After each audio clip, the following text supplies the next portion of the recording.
In the 1950s, Southern grandmothers knew how to make suppers that mattered. Their cooking didn't just put food on the table, it stretched pennies into meals under $1. These 30 forgotten pantry suppers might sound too plain today, but they kept families. Let's rediscover what Southern grandmas made when money was tight. Red beans and rice with ham hock bone wasn't dinner.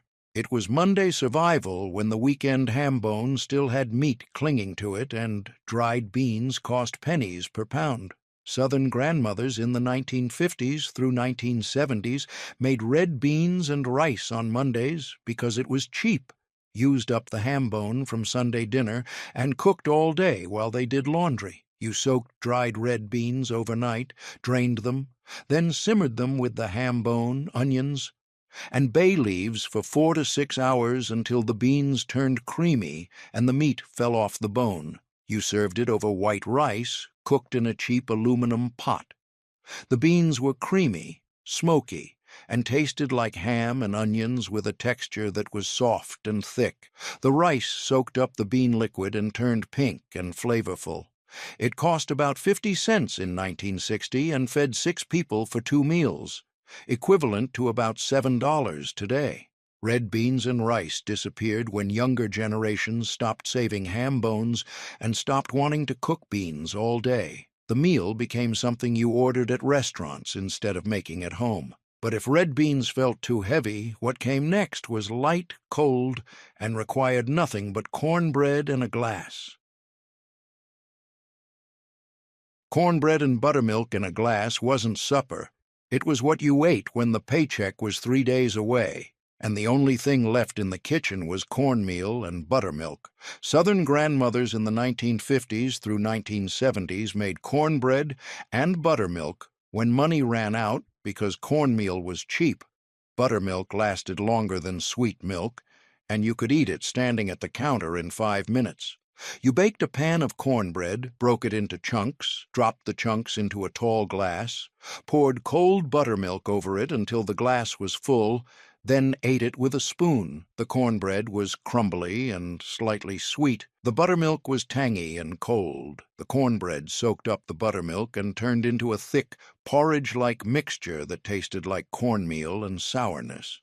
It cost about 20 cents in 1965 and fed 1 person, equivalent to about $3 today. Cornbread and buttermilk disappeared when younger generations stopped drinking buttermilk and stopped seeing value in eating cornbread that way.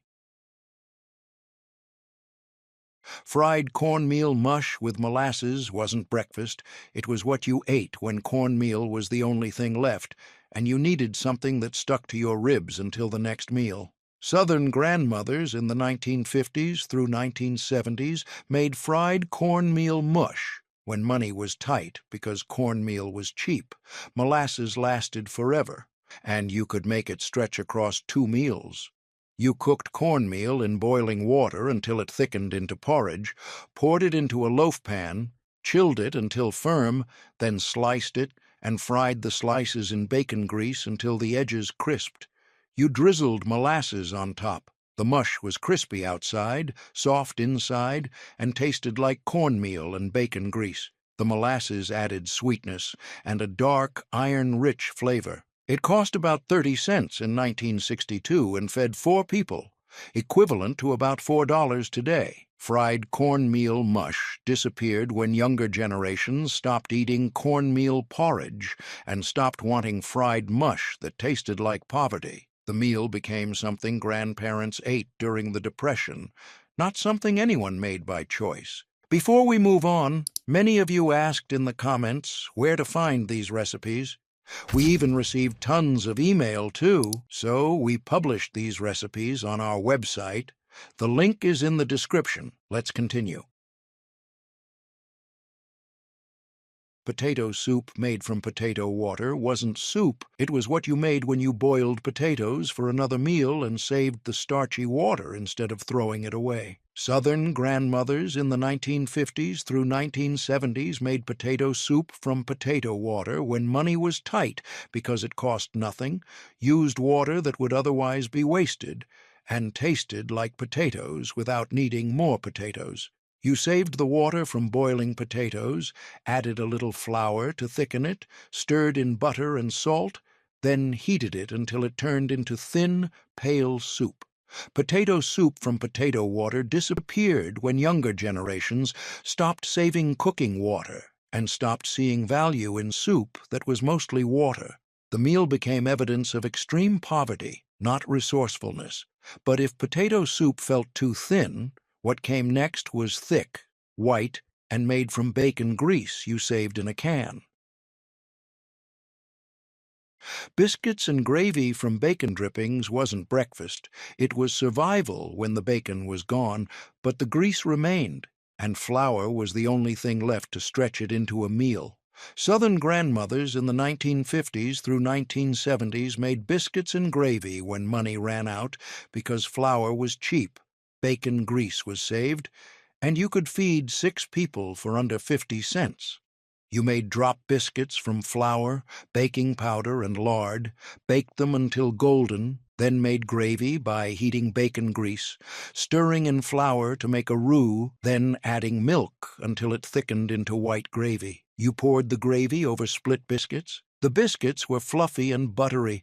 The gravy was thick, salty, and tasted like bacon and black pepper. It cost about 40 cents in 1968 and fed 6 people, equivalent to about $5 today. Biscuits and gravy disappeared when younger generations stopped saving bacon grease and stopped wanting gravy that was mostly fat and flour. The meal became something you ate at diners, not at home, but if biscuits and gravy felt too rich, what came next was simple, boiled, and required nothing but cabbage and fatback. These first 5 suppers weren't recipes, they were survival math that stretched pantry staples when paychecks disappeared. But the next 5 pushed deeper into meals that required even less. Grits with just butter, beans cooked all day, eggs fried over leftovers, and cornbread that proved you still had something. Cabbage boiled with fatback wasn't a side dish. It was the entire meal when cabbage cost a dime and a small piece of fatback added enough flavor to make it edible. Southern grandmothers in the 1950s through 1970s made boiled cabbage when money was tight because cabbage was cheap, lasted a week without refrigeration, and fatback rendered enough grease to make the cabbage taste like something. You chopped a head of cabbage into chunks, dropped it into boiling water with a small piece of fatback, boiled it until the cabbage turned soft, and the fatback rendered its fat into the water, then served it in bowls with the cooking liquid. The cabbage was soft, slightly sweet, and tasted like boiled vegetables and pork fat. The liquid was pale green and greasy but added flavor. It cost about 15 cents in 1963 and fed 4 people, equivalent to about $2 today. Boiled cabbage disappeared when younger generations stopped eating boiled vegetables and stopped wanting meals that smelled like cabbage and fatback. The meal became something poor people ate, not something anyone chose. But if cabbage felt too plain, what came next was even simpler: grits with nothing but butter and salt. Grits with butter and salt wasn't breakfast. It was what you ate when grits were the only thing left, and you couldn't afford milk, cheese, or meat to make them taste better. Southern grandmothers in the 1950s through 1970s made plain grits when money ran out because grits were cheap, filled you up, and required nothing but water, butter, and salt. You boiled water, stirred in grits, cooked them until thick and creamy, then stirred in a pat of butter and a pinch of salt. You ate them hot from the pot with a spoon. The grits were creamy, bland, and tasted like corn and butter, with a smooth texture that coated your mouth. They weren't fancy or flavorful, they were plain, filling, and cheap. They cost about 10 cents in 1970 and fed 4 people, equivalent to about $1 today. Plain grits disappeared when younger generations stopped eating grits without cheese or meat and stopped seeing value in meals that were just starch and butter. The meal became something old people ate, not something worth remembering. But if plain grits felt too boring, what came next took all day to cook and filled the house with the smell of beans. Pinto beans cooked all day weren't dinner.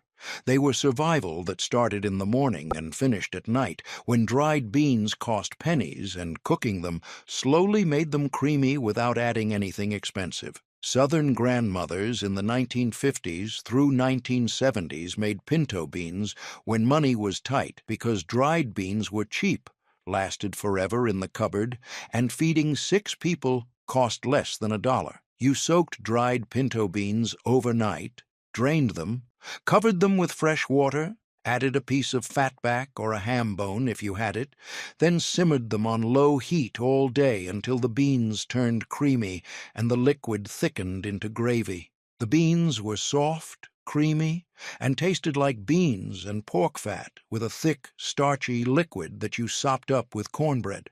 They cost about 30 cents in 1966 and fed 6 people for 2 meals, equivalent to about $4 today. Pinto beans disappeared when younger generations stopped wanting to cook beans all day and started buying canned beans that were ready in 5 minutes. The meal became something grandparents made, not something worth the time. But if beans felt too plain, what came next turned leftover grits into breakfast with just an egg and some grease. Fried eggs over leftover grits wasn't breakfast. It was what you made when last night's grits had hardened in the pot, and you needed something that felt like a meal, with just 1 egg and a little grease. Southern grandmothers in the 1950s through 1970s made fried eggs over grits when money was tight because grits reheated, eggs were cheap, and frying an egg in bacon grease made everything taste better. You reheated leftover grits in a skillet with a little water, fried an egg in bacon grease until the edges crisped, then slid the egg on top of the grits and broke the yolk so it mixed in. The grits were creamy and slightly crispy where they touched the pan. The egg was salty and rich with a runny yolk that turned the grits yellow and creamy. It cost about 15 cents in 1964 and fed 1 person, equivalent to about $2 today. Fried eggs over grits disappeared when younger generations stopped eating grits and stopped saving leftovers to reheat. The meal became something old people ate alone, not something families shared. But if eggs and grits felt too plain, what came next was cornbread with cracklins. The last bits of pork fat turned into something crunchy. Cracklin cornbread wasn't regular cornbread. It was cornbread with pieces of fried pork skin mixed into the batter, so every bite had crunch and pork flavor. Southern grandmothers in the 1950s through 1970s made cracklin cornbread when money was tight because cracklins were cheap or homemade. Cornmeal was cheap, and adding cracklins made plain cornbread taste rich without costing much. You made cornbread batter from cornmeal, buttermilk, and baking powder, stirred in chopped cracklins, poured it into a hot cast-iron skillet greased with lard, then baked it until the top was golden and the edges were crispy. The cornbread was dense, slightly greasy, and tasted like cornmeal and fried pork, with crunchy bits of cracklings throughout. But if cracklin cornbread felt too heavy, what came next was soft, red, and poured over biscuits like gravy, but made from tomatoes. The first 10 suppers stretched cornmeal, beans, and grease until the month ended, but the next 5 go deeper, into tomato gravy that replaced meat, rice mixed with peas for luck, cornbread soaked in pot liquor, and fried green tomatoes when the garden still had something left to pick. Tomato gravy over biscuits wasn't red-eye gravy. It was what you made when tomatoes were cheap or canned, and you needed gravy without meat drippings. Southern grandmothers in the 1950s through 1970s made tomato gravy when money was tight because canned tomatoes cost a quarter, flour was cheap, and pouring gravy over biscuits made the meal feel complete, even without meat. You heated bacon grease in a skillet, stirred in flour to make a roux, added canned tomatoes and their juice, stirred until it thickened, then seasoned it with salt, pepper, and a pinch of sugar. You poured it over split biscuits. The gravy was thick, tangy, and tasted like tomatoes, and black pepper with a slightly sweet undertone from the sugar.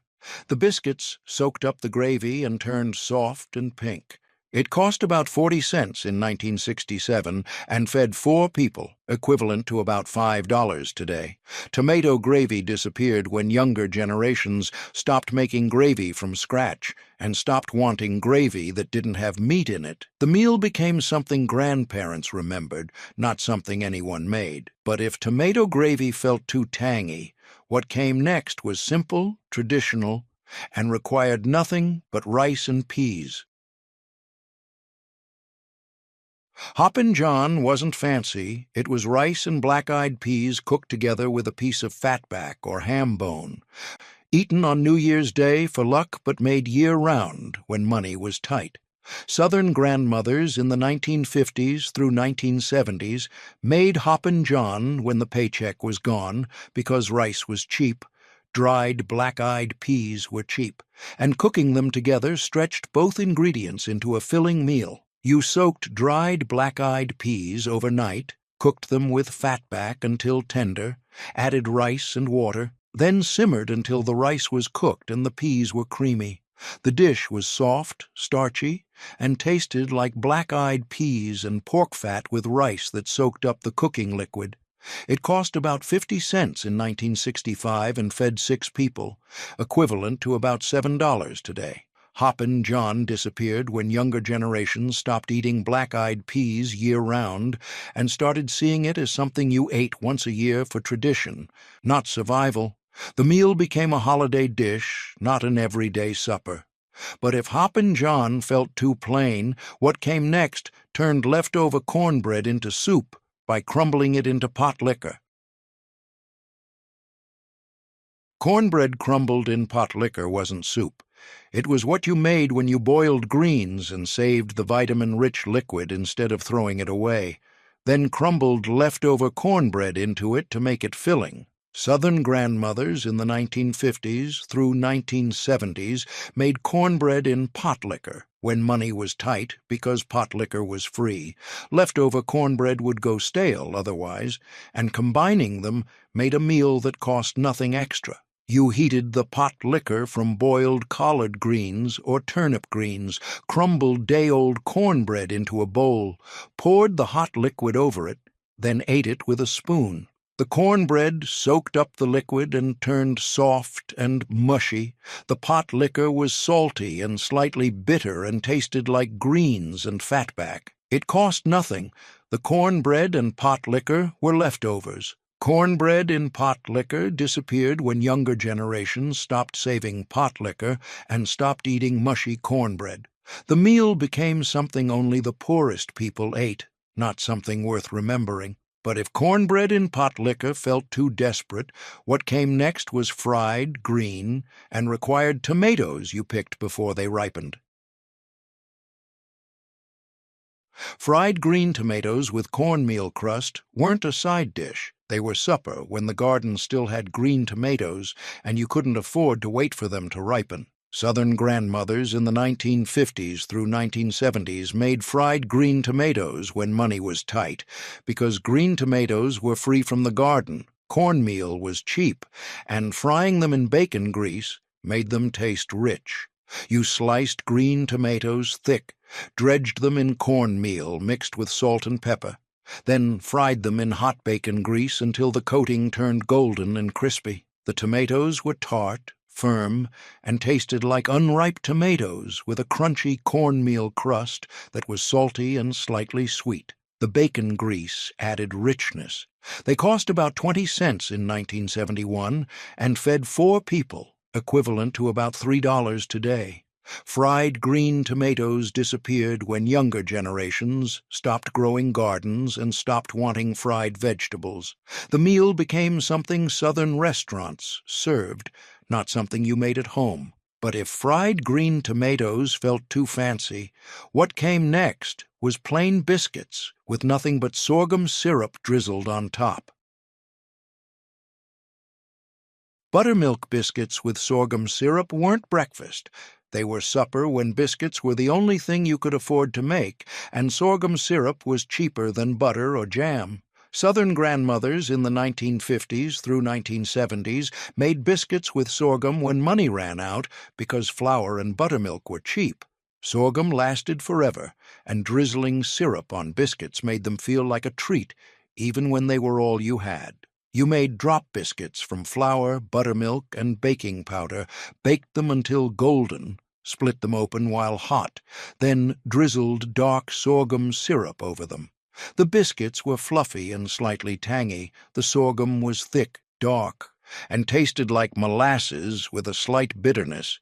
It cost about 30 cents in 1969 and fed 4 people, equivalent to about $4 today. Biscuits with sorghum disappeared when younger generations stopped buying sorghum and stopped eating biscuits for supper. The meal became something old people ate, not something worth making. But if biscuits and syrup felt too sweet, what came next was salty, fried, and made from salt pork you kept in the cupboard. The first 15 suppers stretched cornmeal, beans, and tomatoes until they lasted, but the next 5 go even further, into fried salt pork with cornmeal gravy, butter beans with ham scraps, corn fritters fried in lard, and meals so plain they proved survival mattered more than taste or pride. Fried salt pork with cornmeal gravy wasn't bacon. It was thick slices of salt-preserved pork fried until the fat rendered, then used to make gravy that poured over biscuits or grits. Southern grandmothers in the 1950s through 1970s made fried salt pork when money was tight, because salt pork was cheaper than bacon, lasted without refrigeration, and the rendered fat made gravy that stretched the meal. You sliced salt pork thick, fried it slowly in a cast-iron skillet until the fat rendered and the meat crisped, removed the meat, added cornmeal to the hot fat, stirred until it toasted, then added water and stirred until it thickened into gravy. The salt pork was chewy, intensely salty, and tasted like preserved pork fat. The gravy was thick, slightly gritty from the cornmeal, and tasted like toasted corn and pork fat. It cost about 40 cents in 1964 and fed 4 people, equivalent to about $5 today. Fried salt pork disappeared when younger generations stopped eating preserved pork and stopped wanting gravy made from cornmeal. The meal became something only the oldest people remembered, but if salt pork felt too salty, what came next was soft, creamy, and cooked with the smallest scraps of ham you saved.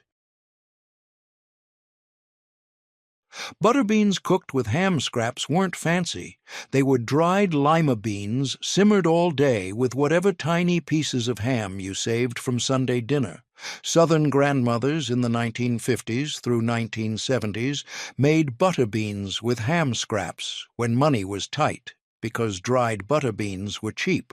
Ham scraps were free, and cooking them together made the beans taste like meat without needing much meat. You soaked dried butter beans overnight, drained them, covered them with water, added ham scraps, then simmered them for 4 to 6 hours until the beans turned creamy and the ham fell apart. The beans were soft, creamy, and tasted like ham and butter with a texture that was smooth and thick. They cost about 35 cents in 1968 and fed 6 people, equivalent to about $5 today. Butter beans with ham scraps disappeared when younger generations stopped soaking beans and stopped saving ham scraps. The meal became something grandparents made, not something worth the time. But if butter beans felt too plain, what came next was fried, sweet, and made from fresh corn and lard. Corn fritters fried in lard weren't fancy. They were fresh corn kernels mixed into batter, dropped by spoonfuls into hot lard, then fried until golden and served with molasses or syrup. Southern grandmothers in the 1950s through 1970s made corn fritters when money was tight because fresh corn was cheap in summer, flour was cheap, and frying them in lard made them taste rich. You cut corn kernels off the cob, stirred them into batter made from flour, egg, and milk, dropped spoonfuls into hot lard, fried them until golden, then drained them on paper towels. The fritters were crispy outside, soft inside, and tasted like sweet corn and fried dough. They cost about 30 cents in 1966 and fed 4 people, equivalent to about $4 today. Corn fritters disappeared when younger generations stopped frying in lard and stopped wanting fried corn. The meal became something old people made, not something worth the effort. But if corn fritters felt too fancy, what came next was simpler. Onion and egg sandwich on white bread. An onion and egg sandwich on white bread wasn't lunch. It was what you ate when eggs and onions were the only things left, and you needed something that felt like a meal. Southern grandmothers in the 1950s through 1970s made onion and egg sandwiches when money ran out because onions were cheap, eggs were cheap, and frying them together made them taste better than eating them plain.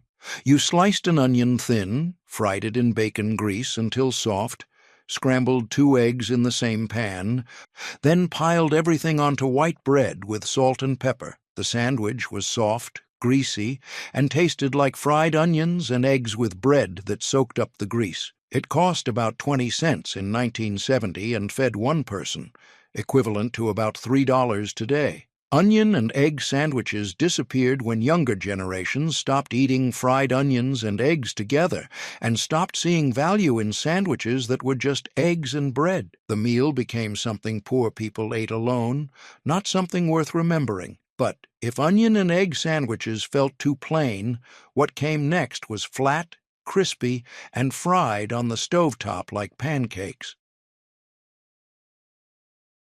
Hoe cakes fried on the stovetop weren't pancakes. They were cornmeal, water, and salt, mixed into batter, fried in a hot skillet until crispy, then eaten with molasses or butter. Southern grandmothers in the 1950s through 1970s made hoe cakes when money was tight because cornmeal was cheap, water was free, and frying them made them taste better than plain cornmeal mush.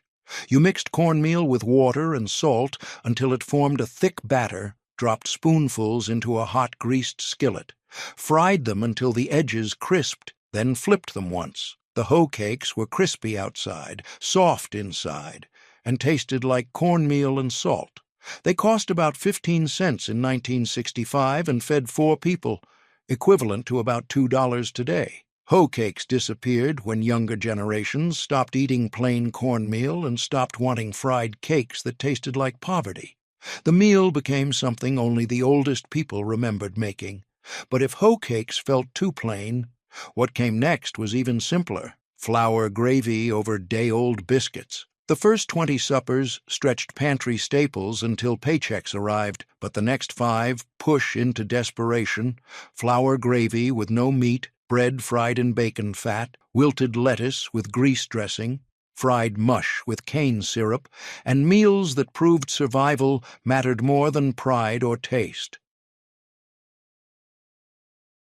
Flour gravy over day-old biscuits wasn't white gravy. It was what you made when the bacon was gone, the sausage was gone, and all you had left was flour, water, and a little bacon grease to make something that looked like gravy and filled your stomach. Southern grandmothers in the 1950s through 1970s made flour gravy when money ran out completely because flour was the cheapest thing in the cupboard. Bacon grease was saved in a can on the stove, and day-old biscuits would go hard and inedible if you didn't use them. You heated bacon grease in a skillet, stirred in flour to make a roux, cooked it until it turned golden and smelled toasted, then added water, not milk because milk cost money, and stirred constantly until the mixture thickened into pale, thin gravy.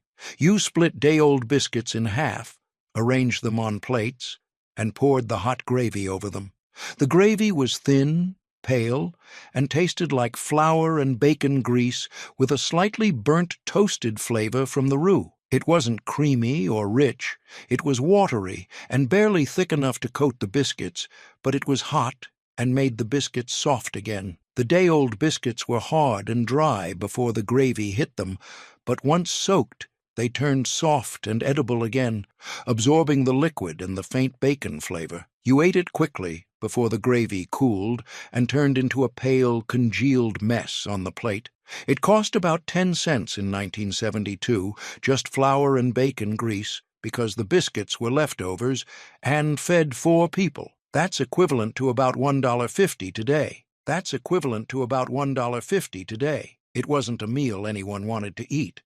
It was a meal you ate because there was nothing else, because the paycheck didn't come for 3 more days, because the children were hungry and you couldn't let them go to bed with empty stomachs. It was survival disguised as gravy, proof that you could make something out of almost nothing if you had flour, grease, and the willingness to stand at the stove and stir.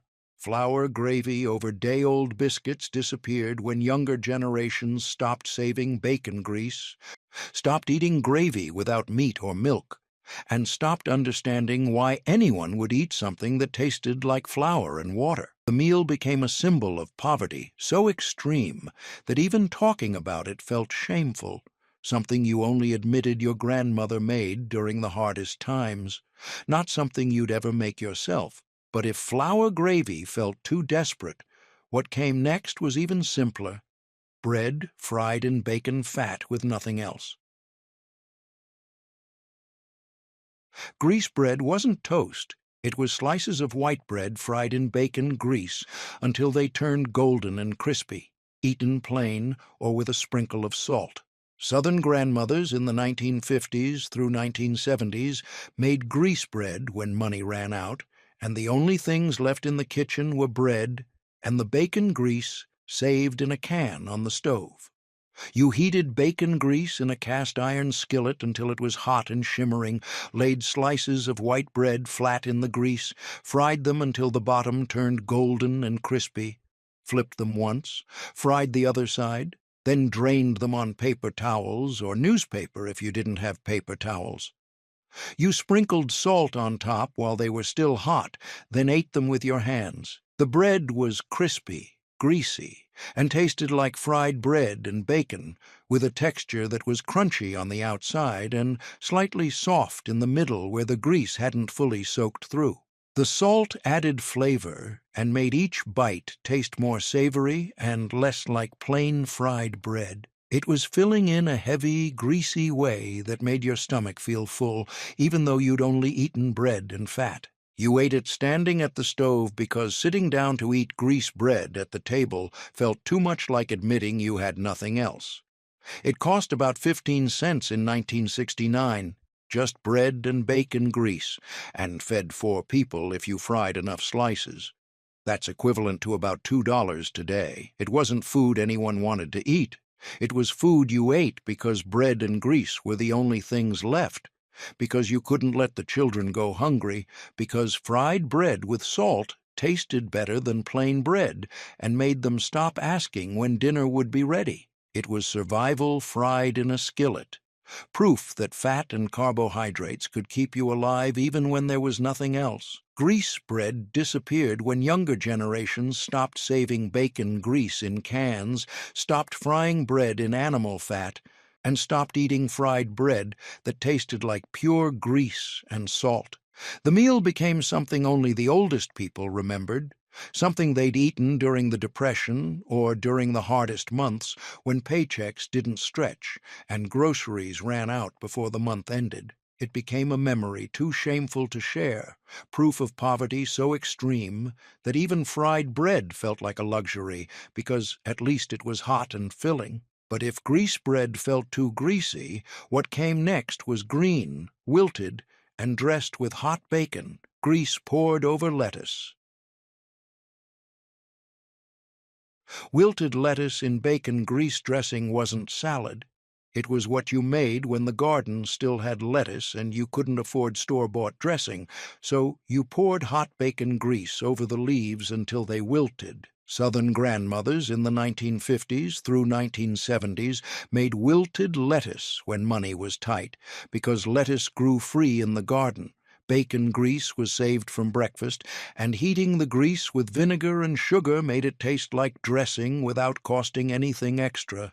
You picked lettuce from the garden, tore it into pieces, placed it in a bowl, fried a small piece of bacon in a skillet until it rendered its fat, added vinegar and a pinch of sugar to the hot grease, stirred it until the sugar dissolved, then poured the hot dressing over the lettuce and tossed it until the leaves wilted.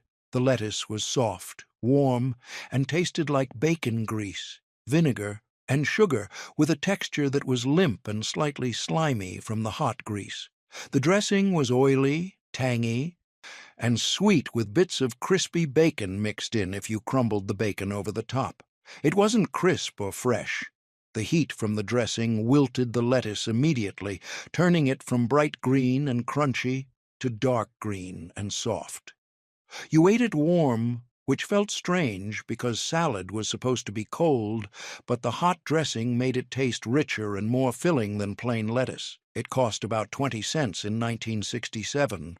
Just lettuce from the garden, bacon grease, vinegar, and sugar, and fed 4 people as a side dish. That's equivalent to about $3 today. It wasn't salad in the way people think of salad today. It was a way to eat greens when you couldn't afford meat or store-bought dressing, a way to make lettuce taste like something other than plain leaves, a way to fill the table with food when there wasn't much food to fill it with. Wilted lettuce in bacon grease. Dressing disappeared when younger generations stopped growing gardens, stopped saving bacon grease, and stopped eating warm, wilted lettuce that tasted like grease and vinegar. The meal became something only old people remembered, something their grandmothers made during the Depression or the hard years, something that tasted like poverty and resourcefulness in equal measure. It became a forgotten dish, replaced by bottled dressings and bagged salads that didn't require pouring hot grease over lettuce and eating it while it was still warm and limp. But if wilted lettuce felt too strange, what came next was fried, sweet, and made from cornmeal mush and cane syrup. Fried mush with cane syrup wasn't breakfast. It was what you ate when cornmeal was the only thing left, and you needed something that tasted sweet without costing much. Southern grandmothers in the 1950s through 1970s made fried mush with cane syrup when money ran out because cornmeal was cheap. Cane syrup lasted forever in the cupboard, and frying mush in lard made it taste better than plain cornmeal porridge. You cooked cornmeal in boiling water until it thickened into thick porridge, poured it into a loaf pan, chilled it overnight until it firmed up enough to slice, then cut it into thick slices and fried them in hot lard until the outside crisped and turned golden. You drizzled cane syrup over the fried slices and ate them with a fork. The fried mush was crispy on the outside, soft and creamy on the inside, and tasted like cornmeal and lard with a faint sweetness from the cane syrup. The cane syrup was thick, dark, and tasted like molasses with a slight bitterness that balanced the richness of the fried mush. The texture was crunchy where the mush touched the hot lard, soft and porridge-like in the center. You ate it hot because once it cooled, the mush turned dense and the syrup turned sticky and hard to swallow. It cost about 25 cents in 1971, cornmeal, lard, and cane syrup, and fed 4 people. That's equivalent to about $3.50 today.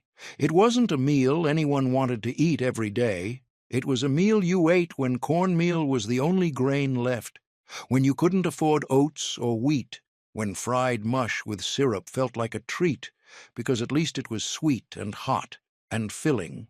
It was survival fried in lard and drizzled with syrup, proof that cornmeal could be stretched into breakfast, lunch, or dinner, depending on what else you had. Fried mush with cane syrup disappeared when younger generations stopped eating cornmeal mush, stopped frying it in lard, and stopped drizzling cane syrup over fried slices. The meal became something only the oldest people remembered, something their grandmothers made during the Depression or the hard months when money ran out before the month ended.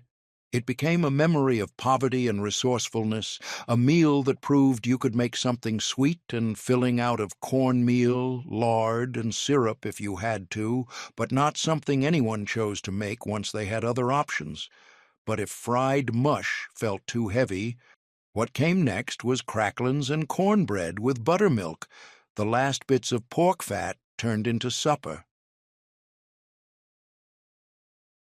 Cracklins and cornbread with buttermilk wasn't supper. It was what you ate when the only things left were cornbread with pork cracklins mixed in, and buttermilk to wash it down.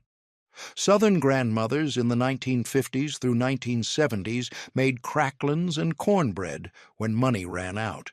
Because cracklins were the crispy bits left after rendering lard, cornmeal was cheap, and buttermilk lasted longer than sweet milk and cost less. You made cornbread by mixing cornmeal, buttermilk, and baking powder into batter, stirred in chopped cracklins, poured the batter into a hot greased cast-iron skillet, baked it until the top was golden and the edges were crispy, then cut it into wedges and served it with a glass of cold buttermilk on the side. The cornbread was dense, greasy, and tasted like cornmeal and fried pork with crunchy bits of cracklins throughout that added texture and a deep, porky flavor. The buttermilk was cold, tangy, and tasted sour and slightly thick, cutting through the grease and making the cornbread easier to swallow. You broke the cornbread into chunks, ate a bite, took a sip of buttermilk, repeated until the cornbread was gone and the buttermilk glass was empty. It was filling in a heavy, greasy way that sat in your stomach and kept you from feeling hungry for hours. Cost about 35 cents in 1968, cornmeal, cracklins, and buttermilk, and fed 4 people. That's equivalent to about $5 today. It wasn't a meal anyone wanted to eat. It was a meal you ate because cornbread with cracklins was better than plain cornbread, because buttermilk cost less than sweet milk, because the combination filled you up and kept hunger away until the next paycheck arrived. It was survival baked in a skillet and washed down with sour milk. Proof that even the last bits of pork fat, the crispy, crunchy scraps left after rendering lard, could be turned into something that felt like supper. Cracklins and cornbread with buttermilk disappeared when younger generations stopped rendering lard, stopped making cracklins, stopped drinking buttermilk, and stopped eating cornbread that tasted like fried pork fat. The meal became something only the oldest people remembered, something their grandmothers made during the Depression or the hardest years, something that tasted like poverty and resourcefulness, and the kind of hunger that made you grateful for cornbread and buttermilk, because at least it was food and it was filling. It became a memory too plain and too poor to share, proof of how little you could survive on if you had to. But if cracklins and cornbread felt too heavy, what came next was even simpler: sweet milk, toast with butter, cornmeal dumplings in broth, molasses on bread, fried fatback with biscuits, and turnip greens in pot liquor. The first 25 suppers stretched pantry staples until paychecks arrived, but the final 5 push into the most desperate territory: sweet milk toast, cornmeal dumplings in broth, molasses on bread, fried fatback, and turnip greens in pot liquor. These weren't meals. They were survival disguised as supper. Sweet milk toast with butter wasn't breakfast. It was what you ate when your stomach couldn't handle solid food, when you were sick or too tired to chew, when toast and warm milk were the only things that felt safe and gentle. Southern grandmothers in the 1950s through 1970s made sweet milk toast when money was tight and someone in the house was sick, because bread was cheap, milk was cheap, And butter made it taste less like poverty and more like care. You toasted slices of white bread until they were golden and firm, buttered them while they were still hot so the butter melted into every pore, tore them into pieces, placed the pieces in a shallow bowl, then poured warm milk over the top until the bread floated and softened. Some grandmothers added a sprinkle of sugar to make it sweeter. Others left it plain and let the butter and milk do the work. The toast was soft, warm, and tasted like butter, milk, and bread, with a texture that was soggy and porridge-like, dissolving on your tongue without needing to chew. The milk was warm and slightly sweet, coating your throat and settling your stomach in a way that solid food couldn't. You ate it slowly with a spoon, letting each bite melt in your mouth, feeling the warmth spread through your chest and belly. It wasn't meant to be delicious. It was meant to be gentle, soothing, and easy to swallow when nothing else would stay down. It cost about 20 cents in 1970, bread, milk, and butter, and fed one person. That's equivalent to about $3 today. It wasn't a meal anyone wanted to eat unless they had to. It was a meal you ate when you were sick, when you were recovering, when solid food felt too hard and your body needed something soft and warm and plain. It was survival softened with butter and milk, proof that even toast and warm milk could be turned into something that felt like care when there was nothing else to give. Sweet milk toast with butter disappeared when younger generations stopped making it, stopped seeing the value in toast soaked in milk, and stopped understanding why anyone would eat something that tasted like baby food. The meal became something only the oldest people remembered, something their grandmothers made when they were sick or when money ran out, and toast and milk were the only things left. It became a memory of childhood illness and poverty, a taste that brought back feelings of being cared for and being hungry at the same time, a meal that proved even the plainest food could feel like love if it was warm and someone made it for you. But if sweet milk toast felt too soft, what came next was cornmeal dumplings dropped into plain broth. Simple cornmeal dumplings in broth weren't soup.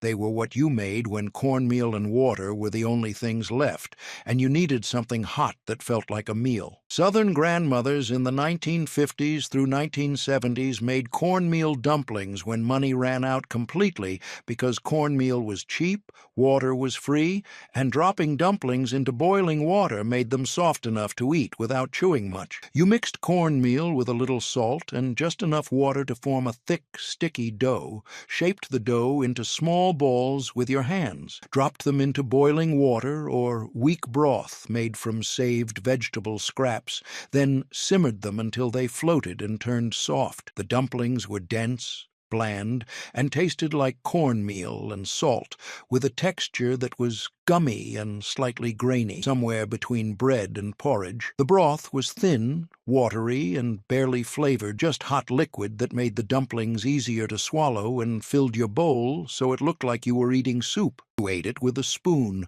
blowing on each dumpling to cool it, chewing slowly because the dumplings were dense and required effort to break down. It wasn't satisfying. It was filling in a heavy, starchy way that made your stomach feel full without making you feel fed. It cost about 10 cents in 1973, just cornmeal and water, because the broth was made from scraps and fed 4 people if you made enough dumplings. That's equivalent to about $1.50 today.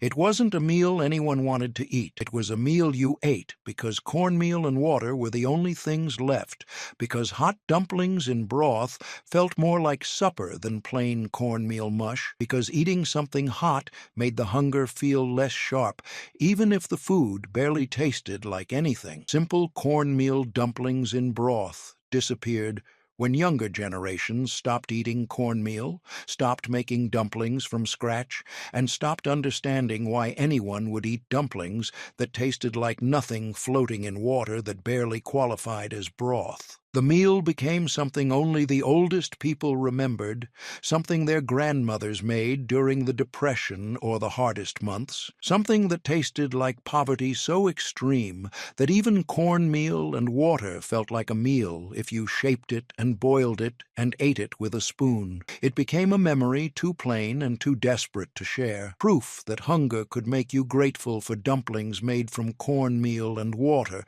because at least they were hot and they filled your stomach. But if cornmeal dumplings felt too plain, what came next was even simpler: molasses spread on white bread.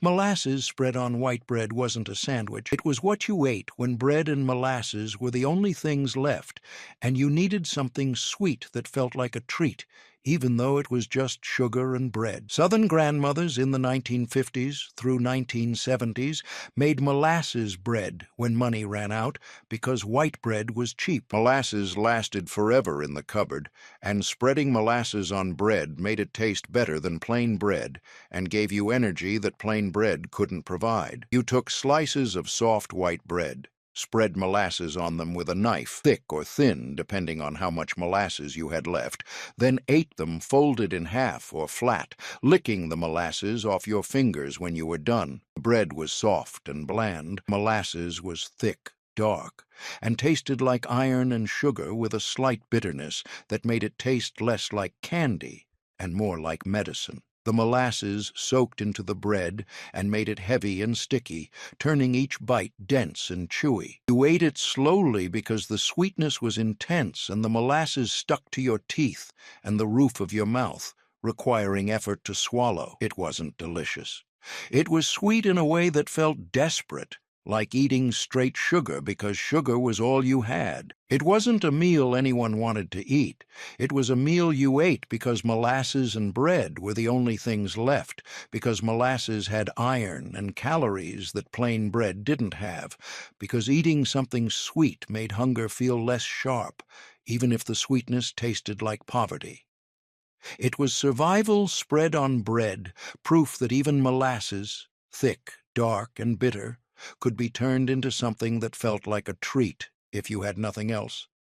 Molasses spread on white bread disappeared when younger generations stopped buying molasses, stopped eating bread with nothing but syrup on it, and stopped understanding why anyone would eat something that tasted like straight molasses without butter or peanut butter to cut the intensity.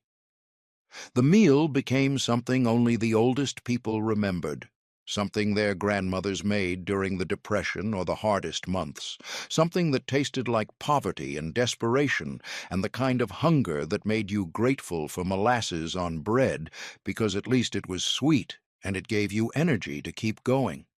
It became a memory too plain and too shameful to share, proof that hunger could make you eat molasses on bread and call it supper because there was nothing else. But if molasses bread felt too sweet, what came next was salty, fried, and made from fatback with biscuits. Fried fatback with biscuits wasn't bacon. It was thick slices of pure pork, fat-fried, until some of the fat rendered and the edges crisped, served with biscuits to soak up the grease. Southern grandmothers in the 1950s through 1970s made fried fatback when money ran out, because fatback was cheaper than bacon, lasted without refrigeration if it was salt-cured, and frying it released enough grease to make the biscuits taste rich, even though the fatback itself was mostly fat and barely any meat. You sliced fatback thick, laid the slices in a cold cast-iron skillet, turned the heat to medium, and let the fat render slowly, flipping the slices once until both sides were golden and slightly crispy. You drained most of the rendered fat into a can to save for later, served the fatback slices on a plate with hot biscuits, and used the biscuits to soak up the grease left in the skillet. The fatback was chewy, intensely salty, and tasted like pure pork fat with a texture that was rubbery and hard to chew unless you fried it long enough to crisp the edges. The biscuits soaked up the grease and turned soft and oily, tasting like biscuits and pork fat. You ate the fatback in small bites because it was so rich and salty that eating too much at once made you feel sick, and you used the biscuits to cut the fattiness and make the meal feel more complete. It was filling in a heavy, greasy way that made your stomach feel full and your mouth feel coated with fat. It cost about 30 cents in 1972, fatback and flour for the biscuits, and fed 4 people if you fried enough slices. That's equivalent to about $4 today. It wasn't a meal anyone wanted to eat. It was a meal you ate because fatback was cheap, because the rendered fat could be saved and used for cooking later, because eating fatback and biscuits felt more like supper than eating plain biscuits alone. It was survival fried in a skillet, proof that even pure pork fat could be turned into a meal if you had biscuits to go with it.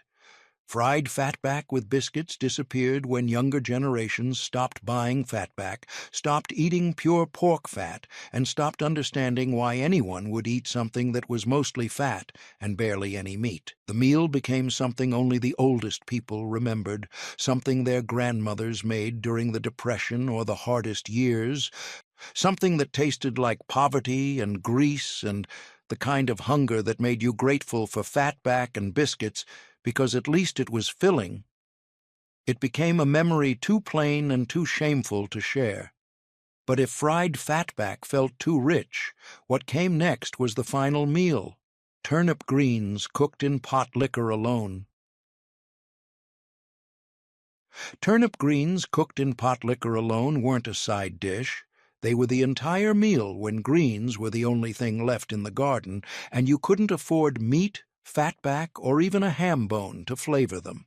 Southern grandmothers in the 1950s through 1970s made turnip greens in plain pot liquor when money ran out completely, because greens grew free in the garden, water was free.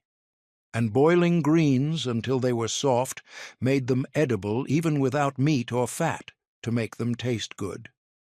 You picked turnip greens from the garden, washed them in cold water to remove dirt and bugs, chopped them roughly, dropped them into a pot of boiling water with salt, then boiled them for an hour or more until they turned soft and dark and the cooking liquid turned green and slightly bitter.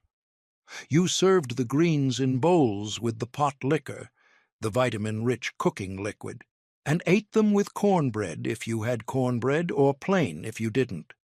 The greens were soft, bitter, and tasted like boiled vegetables and salt, with a texture that was slimy and stringy, sticking to your teeth and requiring effort to chew and swallow. The pot liquor was thin, salty, and tasted like greens and minerals with a slight bitterness that made it hard to drink unless you were very hungry. You sopped up the pot liquor with cornbread if you had it, or drank it from the bowl if you didn't, because the pot liquor had vitamins and minerals that the greens had released during cooking and wasting. It felt wrong when food was scarce. It cost about 10 cents in 1974, just greens from the garden and salt, and fed 4 people if you picked enough greens. That's equivalent to about $1.50 today. It wasn't a meal anyone wanted to eat. It was a meal you ate because turnip greens were free, because boiling them made them soft enough to eat, because pot liquor had nutrients even if it tasted bitter and made your stomach turn. It was survival boiled in a pot. Proof that even plain greens and water could keep you alive if you had nothing else. Turnip greens cooked in pot liquor alone disappeared when younger generations stopped growing gardens, stopped eating greens without meat or fat, and stopped understanding why anyone would eat boiled greens that tasted bitter and had no flavor beyond salt and vegetables. The meal became something only the oldest people remembered, something their grandmothers made during the Depression or the hardest months when the garden still had greens, but there was nothing else to cook them with. It became a memory of poverty so extreme that even plain boiled greens felt like supper, because at least they were hot, and they filled your bowl, and they kept you from going to bed hungry. These 30 suppers weren't meals you bragged about. They were the mathematics of survival, what you ate when the paycheck had already gone to rent, medicine, and keeping the lights on.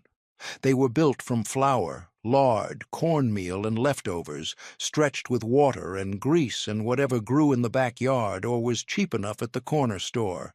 They required no recipes, only instinct, and the kind of patience that comes from knowing hunger isn't dramatic.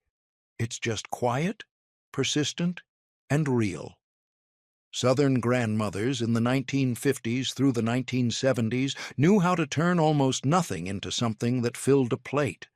They knew that bacon grease was currency, that cornmeal could become anything, that day-old biscuits weren't waste but opportunity.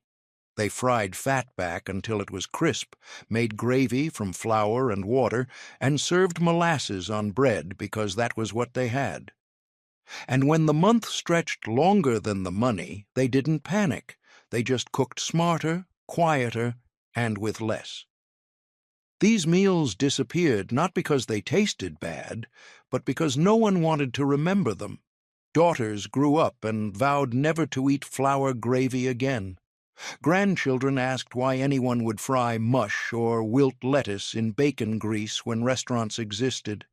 The skills faded, the cast-iron skillets went cold, and the suppers that once fed families on 30 cents became stories no one wanted to tell. But they mattered. They kept people alive. They proved that survival doesn't always look like abundance. It looks like making do, stretching less into enough, and turning the end of the month into something that still tasted like home. Which of these 30 suppers shocked you most, or reminded you of your own grandmother's kitchen? Subscribe to preserve the history of meals